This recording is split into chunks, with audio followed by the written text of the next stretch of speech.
Hi everybody. Hi everyone.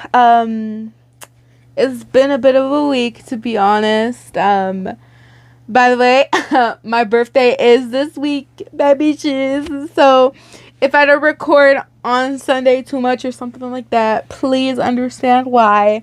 Since I will be celebrating my birthday on the weekend, so yeah, I'll try and record and let you guys know how it went, everything. You know what I'm saying? Because we be bad bitches like that.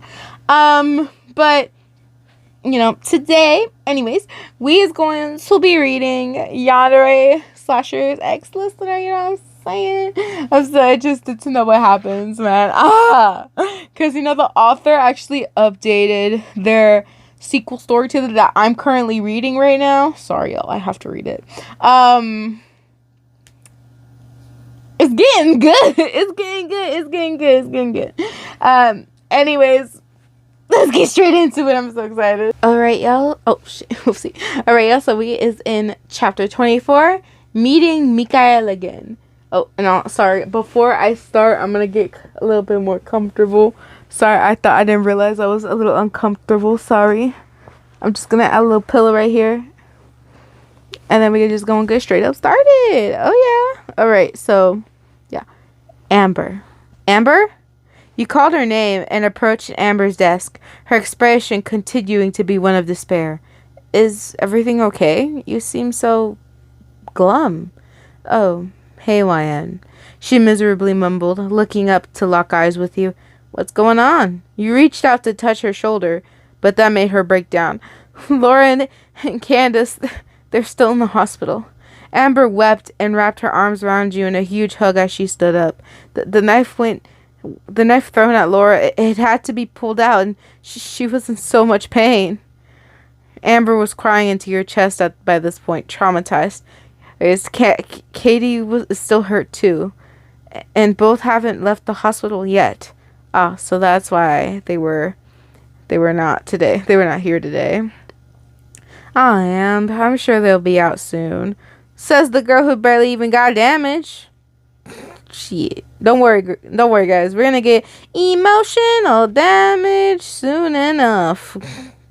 If you know where I got that from, you're amazing. You returned the hug and tried to comfort her.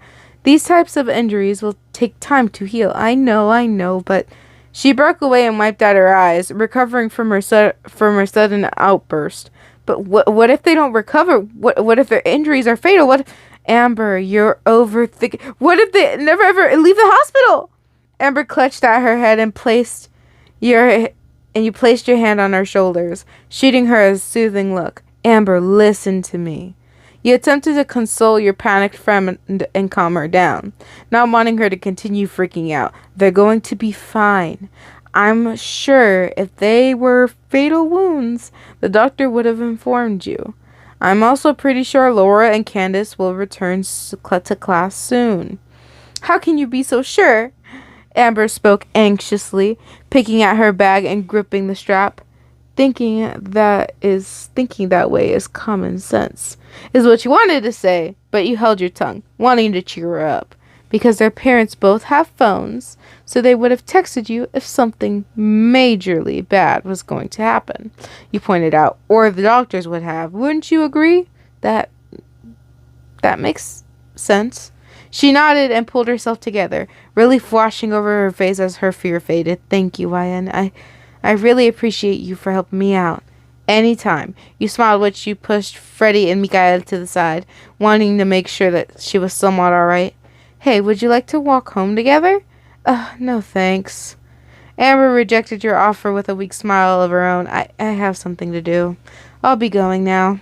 She left you before you could say anything back to her, confusion clogging your mind as you simply stood there. Take care then, Amber. You didn't even know if she heard you or not, but hopefully she did. You walked out of the room yourself and hummed under your breath, wondering if your walk home was going like normal. Wait. Freddy had promised you that he'd take you to see Norman, hadn't he? So you sent a quick message to your mom and told her that you'd be home late due to having to do something. A second or two later, a gasp slipped your lips, not expecting to see Mikael standing right behind the corner. What is he doing inside the building? Why is he even in here in the first place? And surely this couldn't be because of you. Otherwise, the stalking thing was spiraling way out of control. Do you need something from me? You curiously questioned, bewildered by his baffling behavior. He nodded. How am I meant to know what you want? And why do I seem to have it? You began to feel a little irritated, your lack of knowledge starting to push your buttons a little bit. Man can't even speak. What are we supposed to do? Force him to hand over the letters? The stalker dipped his hand into the boiler suit's pocket and pulled out a notepad and pen, holding them in his hands as he wrote down his answer. Then he passed the notepad over to you. I can't stop thinking about you. I don't know why. I want you to be by my side always. Your face flushed to a faint pink, not knowing how to react to such an obsessive pert response. Well, I'm flattered, but I can't stay by your side. You replied in a soft tone, not wanting to just set him off or anything. Unfortunately, he didn't like how you answered him, the silent male grasping both of your wrists and pinning you against the wall. This, of course, caused you to drop the notepad. Hey, what are you doing? You squeaked, looking into his dark brown orbs, whilst they stared back at you intently. You expected him to take it further or become somewhat violent, but instead he let go of your wrist, cradling your cheeks and caressing your skin with his rough thumbs. I'm sorry, okay, but I just can't. You bit your lip and tried to stop your slight blush, not understanding what was happening. After a minute, Mikael bent down and picked up the notepad back up, holding the pen once more. I won't give up. You are mine. I will take out anyone who gets in my way. So you're willing to go up against the other slashers? You spoke up with hesitation. I mean, I don't think Hannibal likes me that way at all, and I don't know Norman, but Freddy acts strange around me, not to mention Jason randomly declare true love. I don't care who I have to kill. You will stay by my side. Mikael's next scrawl made you flinch, not expecting to be so threatening. What should you do? I just need time to process this. You finally decided, thinking it over and trying to brush past him, except that didn't happen.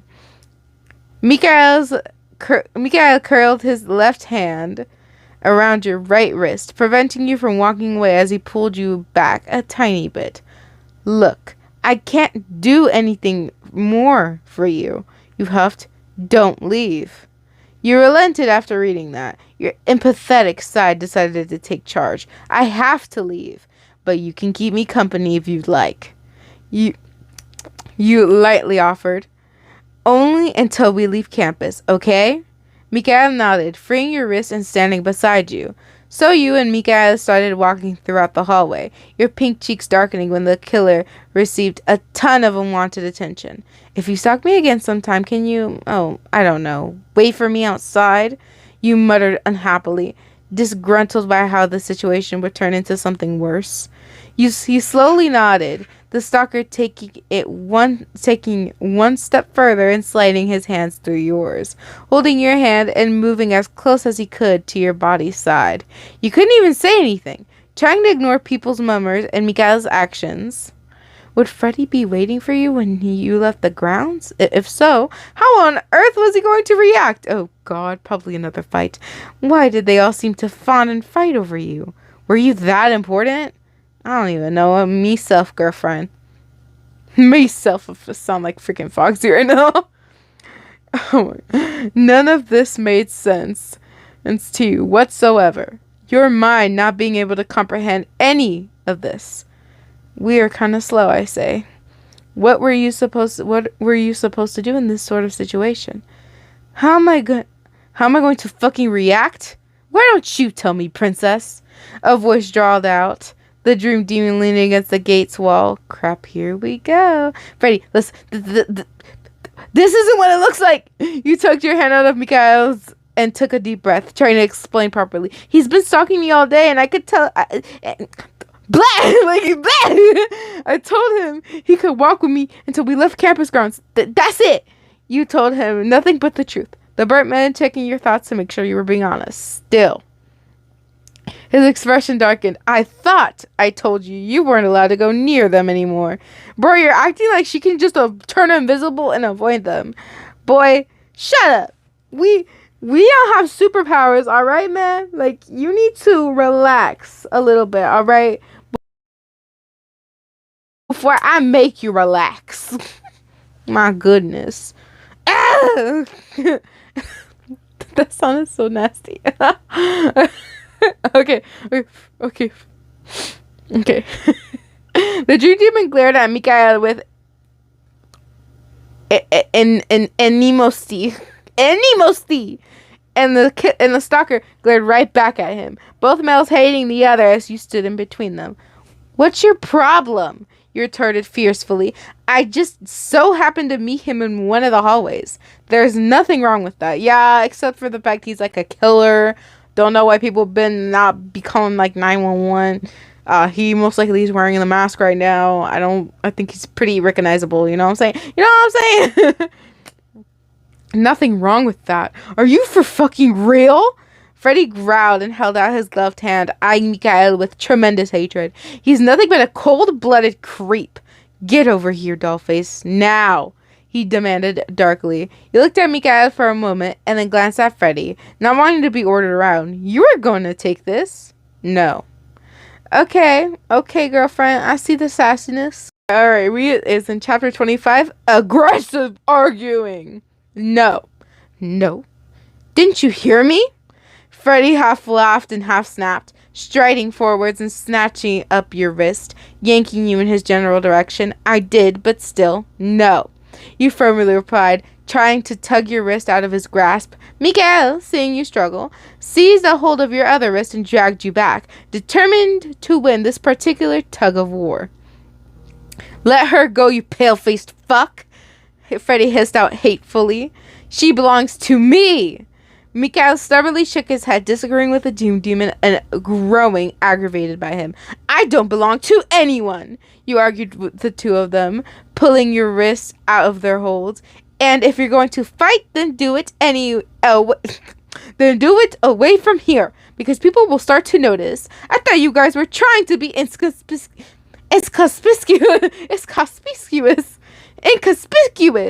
You clenched your fist and huffed, glaring at Freddy and Mikhail. I'm not the one who walked into a university and attracted to unwanted attention to myself. Now am I, fucking idiot? Freddy insulted Mikhail maliciously. The mute male took the bait and took a few steps towards the other killer, gripping his kitchen knife as he grew very angry. Hey, easy now. You placed your arm in front of Mikhail, preventing him from moving forwards whilst you spoke to him in a soothing manner. Fortunately for you, he calmed down a little bit and stopped, actually listening to you. What's wrong, Mikey boy? You don't have the balls to fight me? Or are you nothing but a weakling? Freddy carried on taunting him, making the stalker angry once more. Seeing this, you stepped in again. That's enough. You raised your voice before turning to face Mikhail. Don't listen to him. He's only trying to rile you up. You pointed out comfortingly.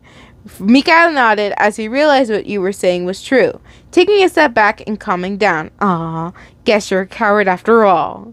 Freddy mocked, messing around and trying to get a reaction out of the other killer. Are you gonna take me or not?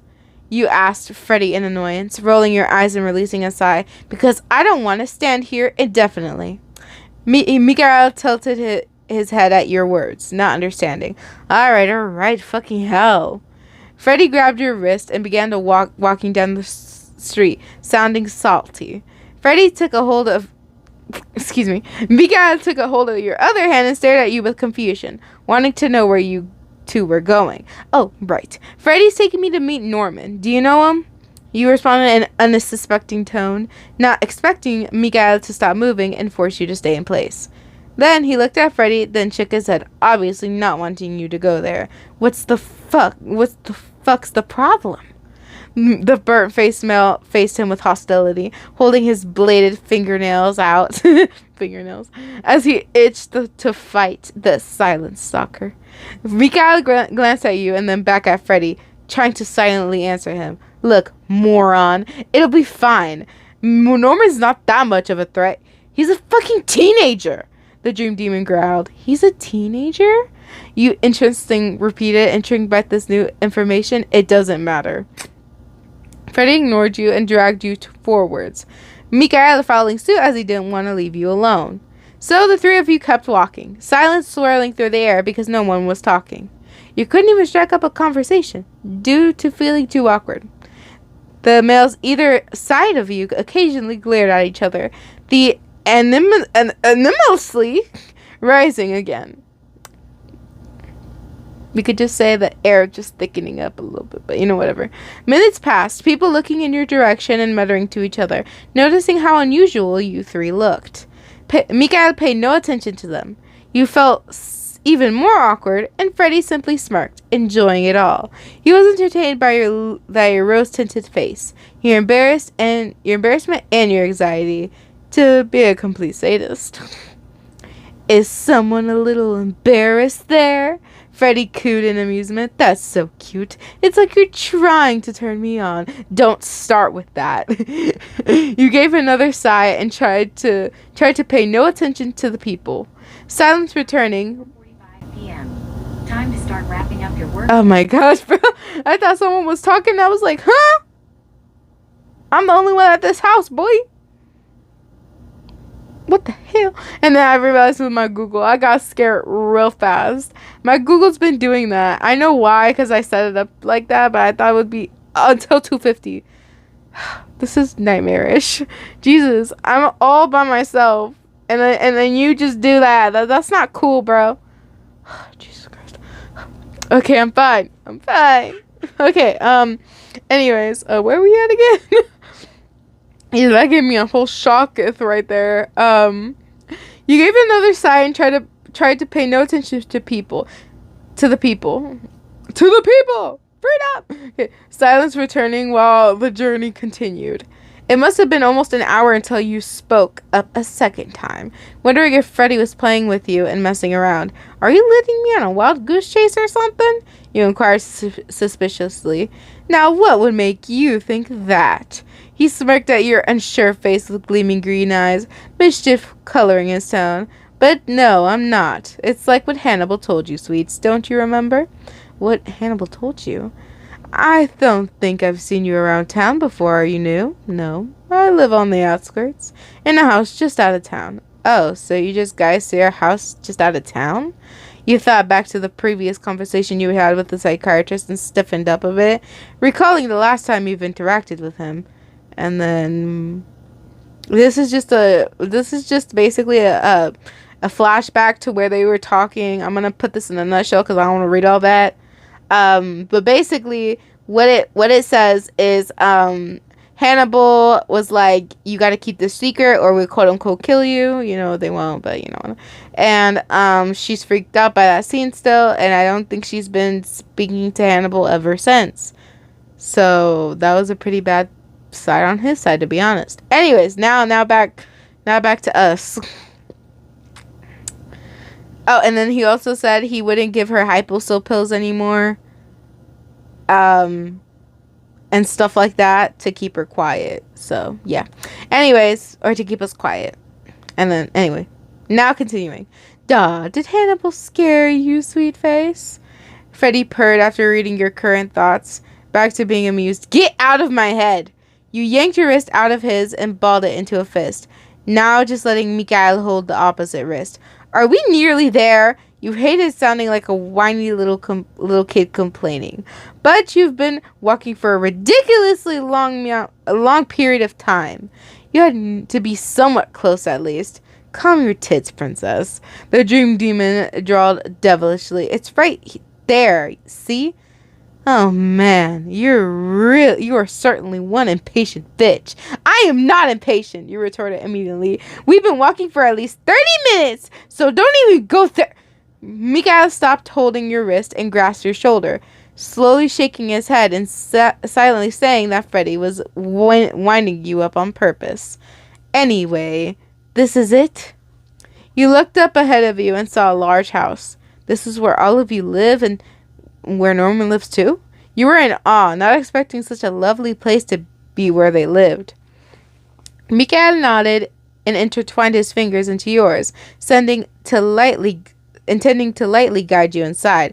Freddy, seeming to be a tad bit sour, curled up his fist around your wrist again and tried to move you away from the other male, clearly being possessive. Not this again, you groaned. Just take me inside to meet this Norman guy, will you please? Your remark merely made Freddy even more controlling, the burnt killer grinning and giving you a dark chuckle. You don't have to meet Norman, you know. He spoke in a sickly sweet manner, his self-restraint snapping slightly. After all, he's nothing special. He's just like the fucking rest of us. You're the special one here, sweetkins. Before you could say anything, Freddy hauled you closer to him and kissed you without your consent, his knifed hand running through your hair while his gaze glittered with lust. Glitter. You were completely taken aback, speechless as you simply stood there and let it take place. What just happened? Mikael's blood was boiling when he witnessed this, moving you to the side and breaking the intimate embrace by punching the dream demon violently. Freddy stumbled and let out a furious sound of frustration, his loathing for the psyker increasing by the second. You fucking bastard, he snarled, absolutely enraged. I'm so sick of you and your obsessive fucking attitude. Like I said before, fuckface, wine is mine and mine alone. You got that, stalker? Freddy gave... excuse me, I keep mixing his name. I'm so sorry. Okay. Mikael gave his usual shake of the head and as he swiped his knife at Freddy, both of the killers at each other's throats and stressing you out. Wait, stop. Come on, don't do this. You pleaded desperately, not knowing how to deal with such a dangerous situation. Luckily, you didn't have to. Chapter 26. Meeting Norman. Both of you stop it! A new voice called out nervously, causing you to turn your head to see a dark-haired male, teal-eyed teen. He was wearing a light blue shirt with a collar and denim trousers, his expression anxious. Fuck off, bitch boy. This has absolutely nothing to do with you. Freddy snarled at him, swiping at Mikael a second time and getting engrossed into the fight. And you! Just fucking die already! We should head inside, the shadow boy suggested, softly taking your hand and taking a step towards the house. Right. You agreed and let him guide you away from the two fighting males. Sorry about them. The teen apologized on their behalf, looking embarrassed while he took you inside. This happens all the time. I see.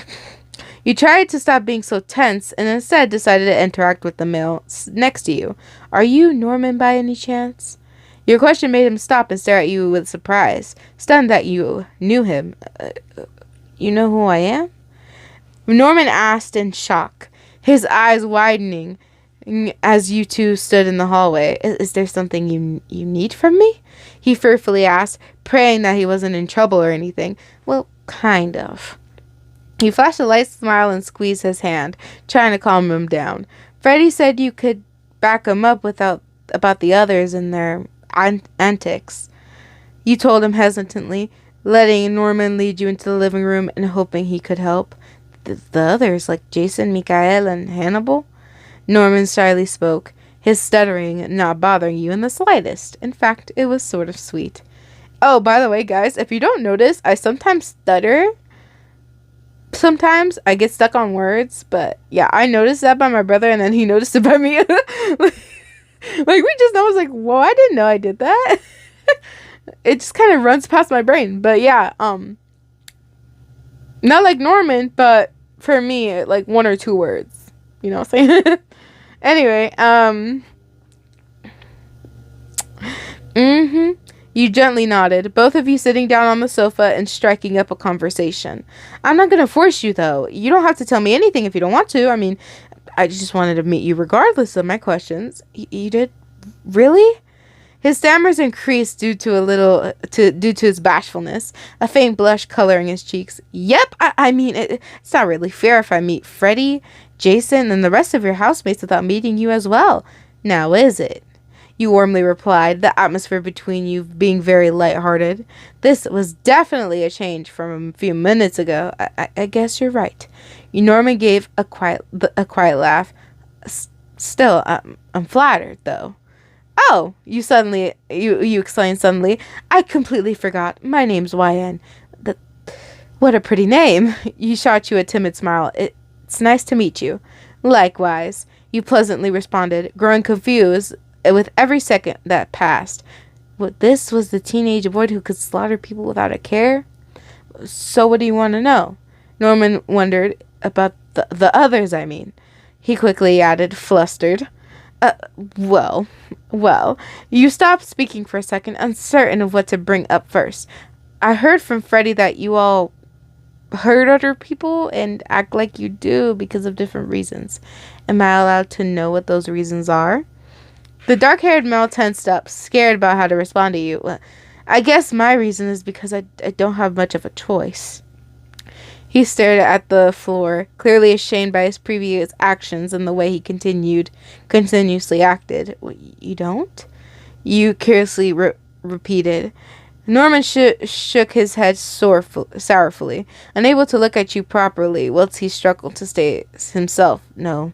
He released a sigh. My mother, she doesn't like me mingling with girls or any bad people. So, correct me if I'm wrong. She tells you to hurt people?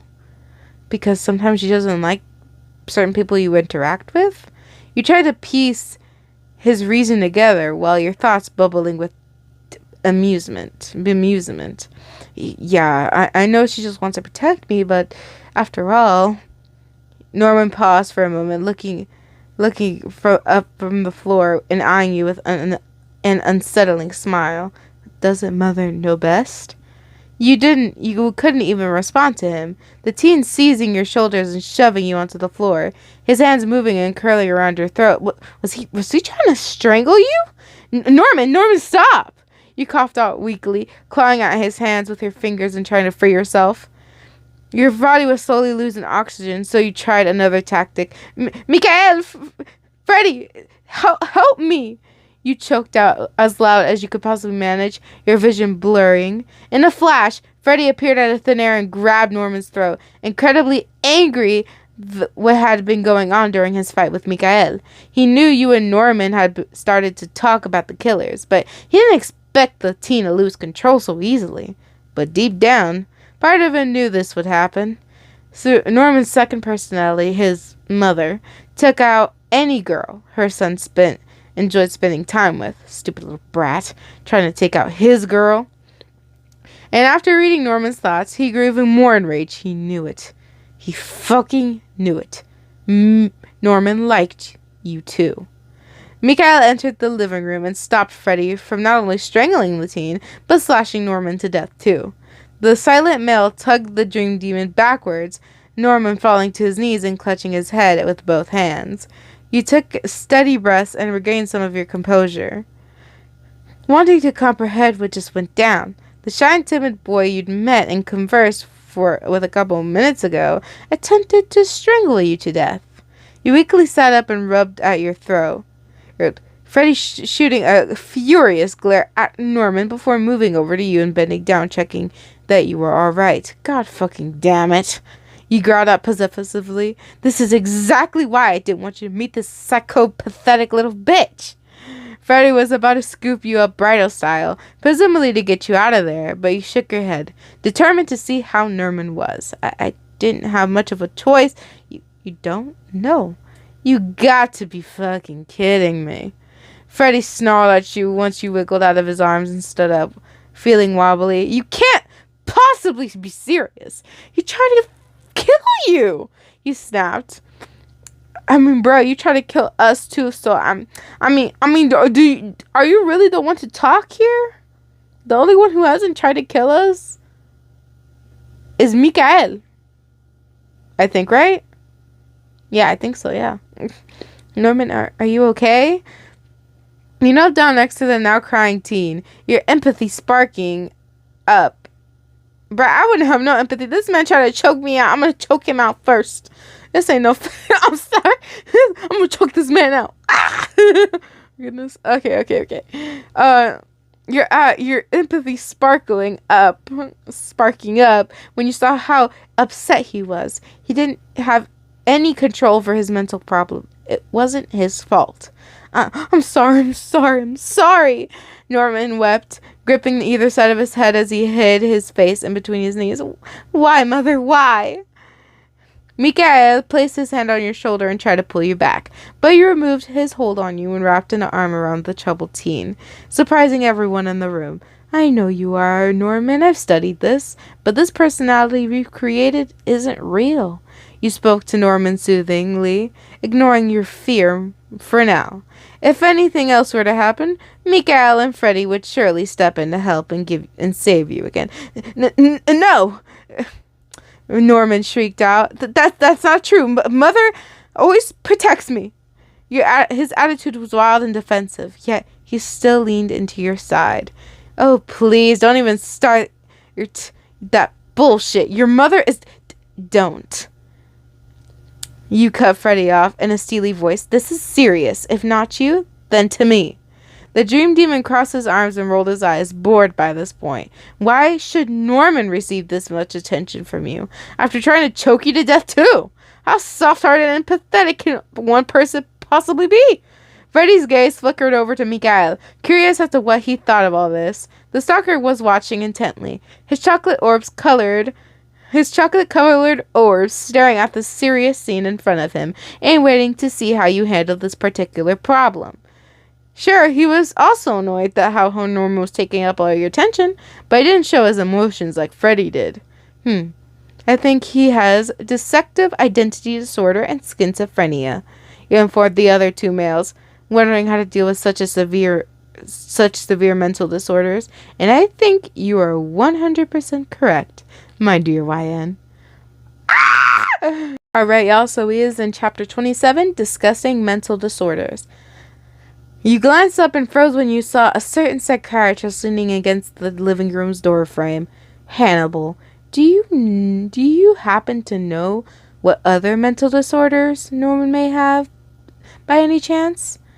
I do, indeed. Hannibal paused for a moment. But let's discuss this subject somewhere else, he casually decided, waiting for you to walk over to him. You nodded and retracted your arm from Norman's shoulders, getting to your feet as you complied. But you couldn't make it all the way over to Hannibal, due to the fact that Norman clutched your wrist with both hands and tried to pull you back, crying. Don't leave me! He shrieked, clinging to you with desperation. Don't leave me, please! Don't leave me. Sympathy spread across your face while you turned to face him, seeing his panic expression and tear-filled eyes. And Norman, before you could reply, Mika stepped in and grabbed Norman's shoulder, forcing him to release you. No! The dark-haired teen cried out. No! You tried to tug his shoulder out of Mikael's grasp, but the quiet male had an iron-like grip, preventing Norman from clinging to you like a child. He'll be fine, sweets. Freddy brushed off what he would just gone down dismissively. He's nothing but a screwed-up kid anyway. You shook your head sternly. No, he's not. It's not his fault. He's got disorders he can't control. You responded firmly, taking a step forwards from the crying boy and wrapping your arms around him in a comforting hug. For fuck's sakes, I'm done with this bullshit. The dream demon spat before storming out, frustrated and furious by the way you were acting. Norman calmed down a bit, his sobs dying down as he clung to you. Please don't leave.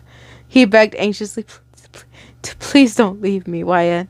His distressed pleas caused you to feel bad for the teen, rubbing his back with one hand and letting his head rest on your shoulder. Hey, I'm not going to. You told Norman soothingly. I'm not going to leave. All I'm going to have is a little chit-chat with Hannibal. So don't worry, all right? Why can't you chat here? His hold on you tightened, clearly not wanting you to leave his side. After all, you are the only person who actually accepted him. Because it's an important matter, Norman. Hannibal calmly interjected. A private discussion, if you will.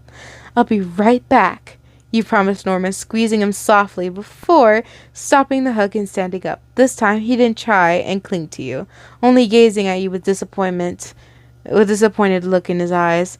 Let's talk in my office, Hannibal suggested smoothly, wrapping his arm around your shoulders and guiding you out of the room. It would be a lot less chaotic in there. Wouldn't you agree? I guess. You timidly trailed off, not knowing what to say or how to act around him. Though I must apologize on behalf of Norman for his erratic behavior. He usually does a much better job of handling of his disorders. I wonder what set him off. Hannibal mused while the two of you entered his office. An intelligent male, curious as to what it is about you. Jason, Mikael, Freddy, and now Norman. They all seem obsessed when they came to you. But why? It was something he couldn't make heads or tails of. I'm not sure what set him off. We were just talking. Then he suddenly leapt at me and began strangling my throat. You explained as well as you could, sitting down as Hannibal took a seat behind the desk. I don't blame him, of course. I know he has serious mental problems, but I don't see the reason behind the sudden attack.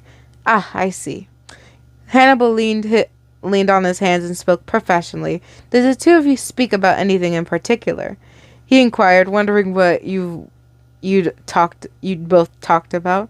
He wouldn't want Norman to have spilled his secret hobby, and for you to learn the truth about what you did and believed in. Well, I asked him for what reasons you guys had for acting all the way you do. He answered truthfully, but when he talked about his reason, he switched into, I guess you could call it, a second personality. He seemed to think his mother is continuously telling him what to do. Yes, Norman does indeed believe what his mother, Norma, is alive and taking control of him constantly. Hannibal nodded. From my perspective, he's got a huge amount of problems. One personality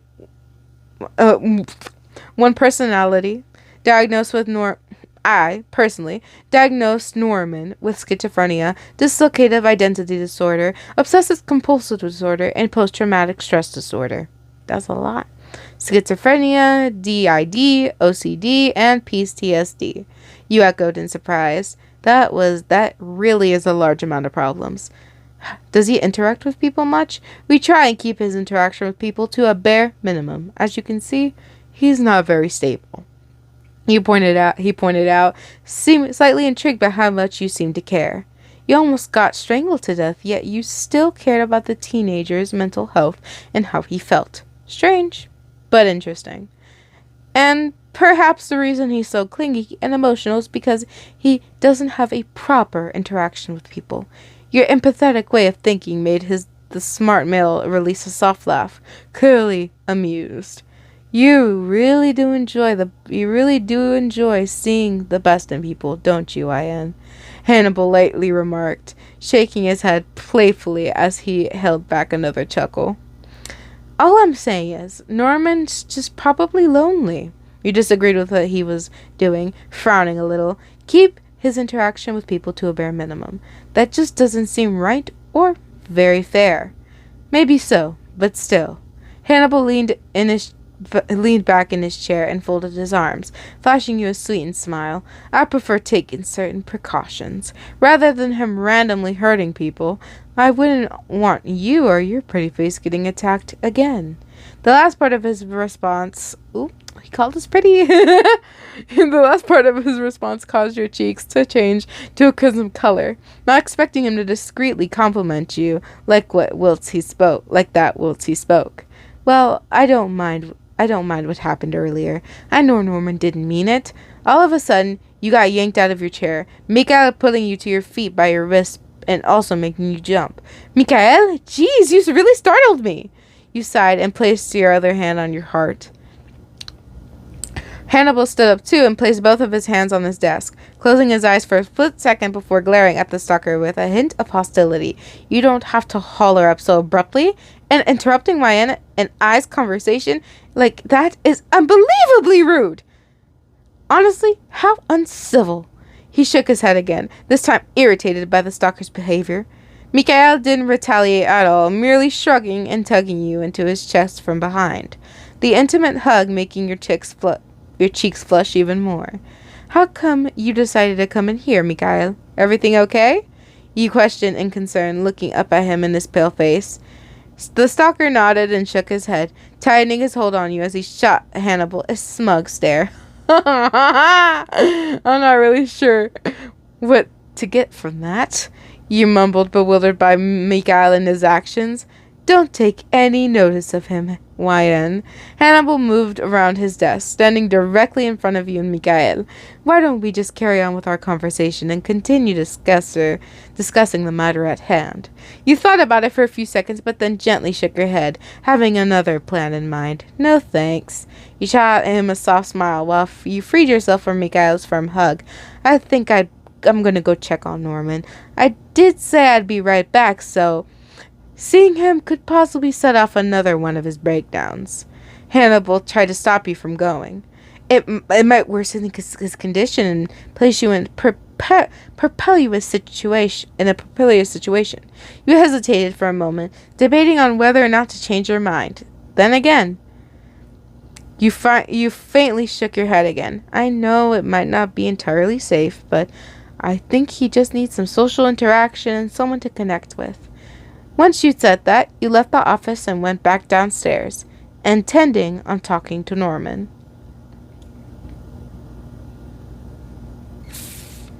You know what? We can read one more chapter. It's okay. We can read one more chapter. One more, and I think we'll be okay. How long am I making this? Oh my gosh. Chapter 28. Conflicting Conversation. You found Norman sitting on the sofa in the living room, his expression glum while he glanced at the floor yet again. Norman, how are you feeling? Do you feel a little better than before? You lightly questioned, walking over to the teen and causing him to look up. Why you came back. His face lit up as he leapt up and bounced over to you, engulfing you in a hug while he nuzzled into the side of your neck. Well, I'd say I'd come right back, didn't I? You playfully repeated your words from earlier and ruffled his hair, now noticing that Hannibal, Mikhail, and Freddy had entered the room as well, all of them watching you both. Thank you. Norman's voice was brimming with relief, grateful that you kept your word and returned. He was so used to people seeing his condition and disappearing. But you had stayed. So how are you feeling? You asked and pulled back, holding his shoulder softly. Better, but now that you're here, he shyly stammered, Norman growing flustered and blushing ever so slightly. Jesus Christ, stop being so fucking sappy. Freddy folded his arms and rolled his eyes, glaring at Norman. I swear, you're gonna make me sick with all that sweet syrupy crap. Leave him alone, you defended the timid teen fiercely, turning around and facing the dream demon with annoyance. He's allowed to speak the way he wants to. I have to agree, that's no way to act, Kruger. This man trying to sugar out too. Trying to taste all those sugar cubes. My goodness. Hannibal joined the conversation, his tone polite and well-mannered as always. Why and Norman were just interacting with each other. Do you have some kind of problem with that? I mean, if I recall, you were saying you couldn't care less about her last time we spoke. He innocently recalled, pissing the burnt mail off. Don't even start, you stuck-up son of a bitch. Freddy hissed in retaliation. And don't act like you don't bother you too. Oh my god, that didn't bother you too.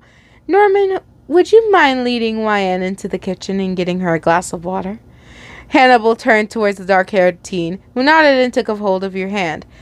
I don't want her to be mixed up in the middle of this. Kruger and I need to have a little chat.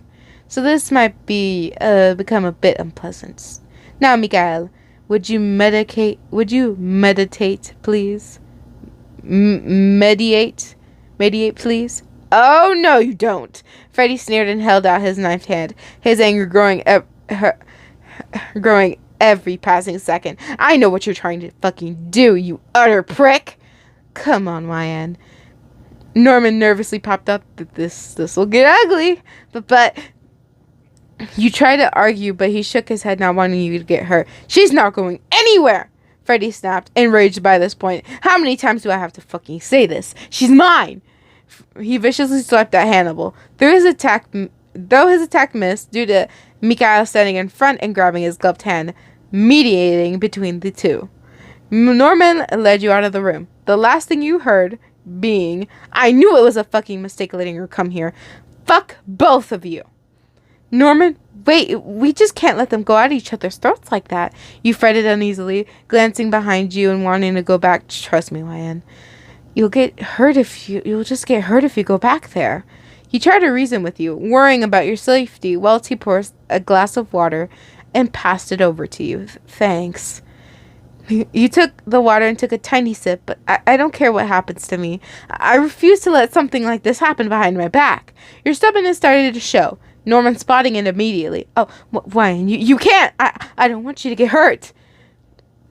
He panicked and clutched both of your hands, shaking his head frantically. You'll be safe here. You hesitated, biting your lip before deciding to lie. I promise you I won't get hurt, Norman. He cottoned onto your lie at once and opened his mouth. But before he could say anything, you'd already headed back to the living room, and you were stunned by the scene in front of you. You previously said you didn't care, correct?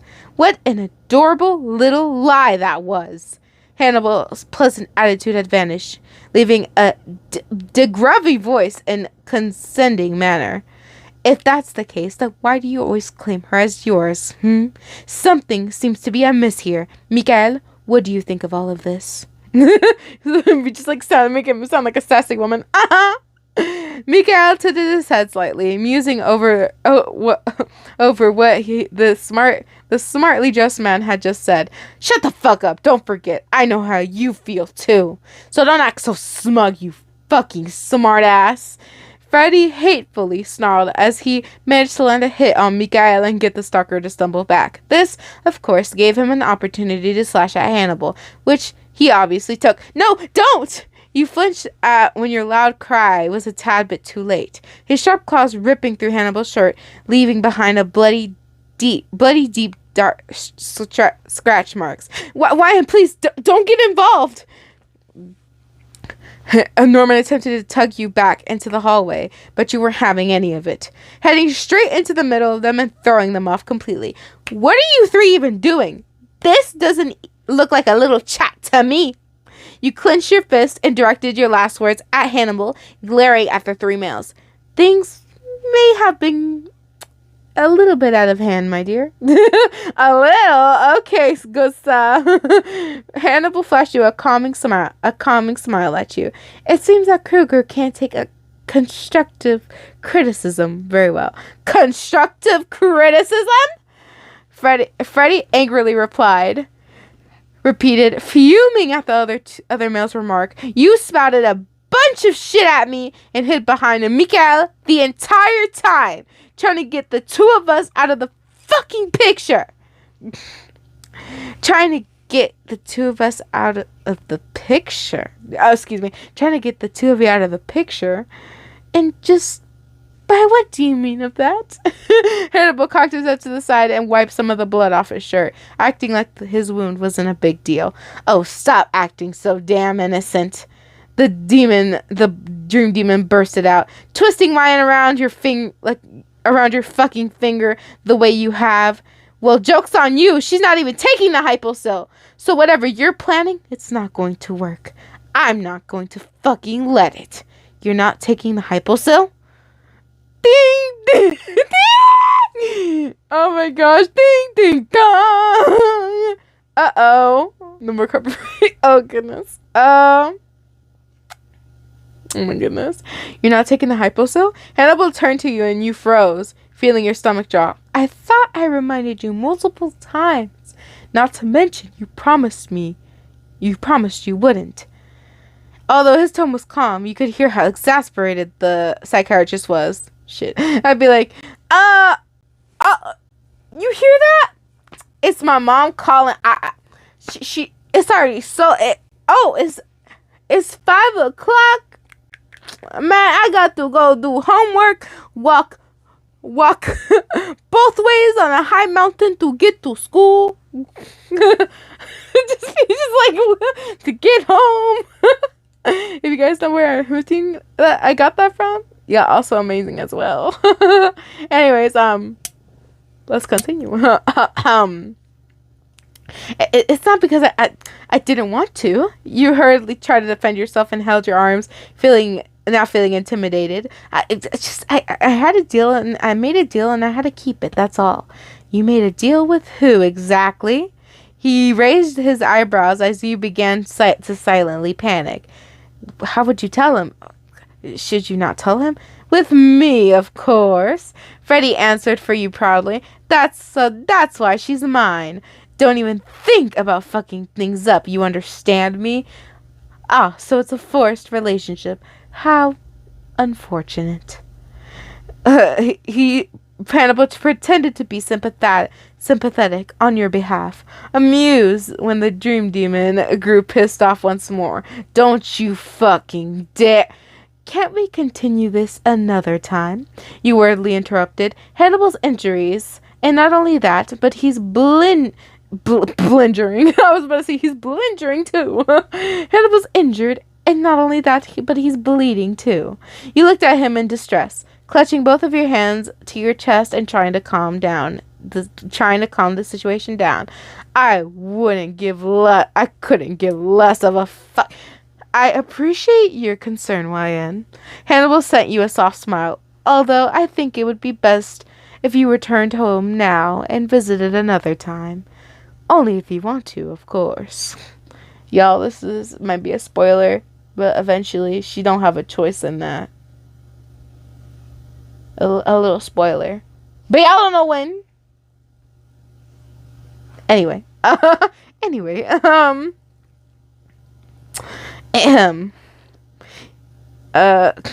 He added the last part pleasantly before leaving the room. Yeah, it's getting a bit late. My mom was probably gonna grow worried. You admitted. You're leaving already? Norman stuttered, feeling dejected. But you said you wouldn't leave. I'll be back soon. You promised him warmly. Maybe tomorrow. You didn't know if you could actually return tomorrow, but you wouldn't want to set Norman off again. Okay. He unhappily mumbled, If that's if I fucking let you. Freddy muttered under his breath possessively, pretending not to hear his words. You moved over to Norman and gave him a sweet hug. And just to rile up Freddy more, kiss him in the cheek. Pretending not to hear his words, you moved over to Norman and gave him a sweet hug. The teen's eyes lightening up as he cuddled you as tightly as he possibly could. I really like you, Ian. He confessed in a caring voice. You're so nice. Oh, give me a break. Freddy spat out, not able to take it anymore. Striding forwards, he snatched your arm and broke the hug, pulling you towards the door. What was his problem? Jesus Christ. Well, y'all will find out his problem soon enough. I'm sorry, but this is probably already like 30 or more minutes long. Jeez. Anyways, back to me. So, hi, everyone. I look like this right now because I'm laying down by my beautiful Tokyo Ghoul. I haven't watched Tokyo Ghoul. Okay, maybe I watched a little bit of it, but not a lot. I look like this because I'm tired. It was raining, so I ruined my makeup a little bit, and I was reading like intently. That happens. That's just how it is sometime, my peeps. That's why you're seeing me like this. Nasty and disfigured a little bit. Better than nothing, right? It's okay. It's not too bad, right? I don't look dead, right? Right? Anyways, that was crazy. That was intense. Hannibal must have been planning something. Definitely could tell, but obviously his plan won't follow as he expected. and some stuff is majorly gonna happen. We finally met Norman. I told you guys he'd be a nice fella. Kind of. You know, Charlotte totally not tried to choke us out, you know, but you know what? It's okay. Like, you can't attack me, bro. Triple protection. The Chevedex. Triple protection. So y'all with the really skinny, like, sharp necks can't do this. Sucks to be you, right? Guess you got choked out, right? Okay. Anyway, let me know what you guys think is gonna happen next. Will Hannibal try to make up a plan again? Will we actually visit Norman sooner than we expect? And will we find out what the fuck is Freddy's problem? And what is Hannibal's, like, idea? Like, what was he planning? We really need to know that. We really need to know that. Anyway, anyways, I hope you guys enjoyed. Like, subscribe, and hit that notification bell for more amazing videos, guys. By the way, you guys gotta let me know what might happen in those comments down below. I really need to know. I'm curious. I'm very curious. I'm very, very, very, very curious. Yeah, so let me know, y'all. Anyways, I got to go. Bye and peace.